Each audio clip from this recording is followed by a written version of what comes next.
Lucknow versus Punjab రాత్రి match review తీసుకుంటే ఫస్ట్గా బ్యాటింగ్ చేసిన లక్నో వాళ్ళు ఫెంటెంటికా 54, KL Rahul 15, Padikkal 9, Stoinis 19, Nicholas Pooran 42, రావిష్ బిందు 8, కృణాల్ పాండ్యా 43 కూడా. తను చెప్పుకోవాలంటే ఏ ప్లేయర్ మొత్తం పర్ఫార్మెన్స్ అందరు ప్లేయర్స్ టీమ్ సహా పర్ఫార్మెన్స్ చేసిన వల్ల 199 రన్స్ చేయగా ఫస్ట్ ఇన్నింగ్ ముగింపు చెప్పారు. తర్వాత వచ్చేసి కేఎల్ రాహుల్, మీరు కేఎల్ రాహుల్ చాలా మంది కేఎల్ రాహుల్ ఫ్యాన్స్ లేదంటున్నారు భయ్య. కేఎల్ రాహుల్ ఫ్యాన్స్ ఎక్కడున్నారు భయ్య?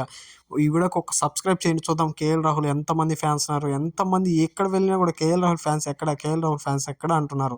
ఓకేనా, మీరు లక్నో ఈసారి ఫైనల్కి వెళ్తుందా లేదా సెమీస్కి వెళ్తుందా కూడా కామెంట్ సెక్షన్లో కామెంట్ చేయండి. ఇంకా మన సెకండ్ హాఫ్లో పంజాబ్ కింగ్స్ వచ్చేసి ఓపెనింగ్ వచ్చిన జానీ బెన్స్టో, శిఖర్ ధవన్ మంచి పార్ట్నర్షిప్ వచ్చింది భయ్య. ఒక సైడ్ వచ్చేసి పంజాబ్ కింగ్సే గెలుస్తారు అనుకుంటూ ఉన్నారు ప్రతి ఒక్కరు. ఇక్కడ శిఖర్ ధవన్ 70 రన్స్ కొట్టగా Jonny Bairstow 42, Pradeep Singh 19, Jitesh Sharma 6, Livingstone 28, Sam Curran 0. మొత్తానికి ఎలాగైనా మన లక్నో గెలిచేసింది భయ్య. పంజాబ్ కింగ్స్ చాలా బ్యాట్ ఫామ్ లో ఉన్నారనుకోవచ్చు. శిఖర్ ధవన్ ఒక్కడు తప్ప ఏ ప్లేయర్ కూడా పర్ఫార్మ్ చేయడం లేదు. లివింగ్స్టన్ కూడా చాలా స్ట్రగ్లింగ్ అయ్యాడు భయ్య. స్ట్రగ్లింగ్ కాకుండా మ్యాచ్ కూడా వన్ సైడ్ పంజాబ్ కింగ్స్ కే ఉండేది నాకు తెలిసి మాక్సిమం. ఇంకా కేఎల్ రాహుల్ ఉన్నాడు కాబట్టి క్యాప్టెన్షిప్ కాబట్టి కంపల్సరీ ఆ పక్క ఏ ప్లేయర్ అయినా సరే కంపల్సరీ గెలిపించే అవకాశాలు ఉంటాయి కాబట్టి కేఎల్ టాప్ హీరో అనుకోవచ్చు. ఇంకా మనం ఇవాళ వచ్చేసి ఆ సండే రోజున వచ్చేసి డబుల్ ధమాకా ఉన్నాయి మ్యాచ్లు, ఎవరు మిస్ కాకండి. అయితే వేరే అందులో మన ఎస్ఆర్ఎస్ టీం కూడా ఉంది భయ్య. మామూలుగా ఉండేది మ్యాచ్ అయితే ఇవాళ మధ్యాహ్నం ఉంది, ఎవరు మిస్ కాకండి. మరి చూద్దాం కేఎల్ రాహుల్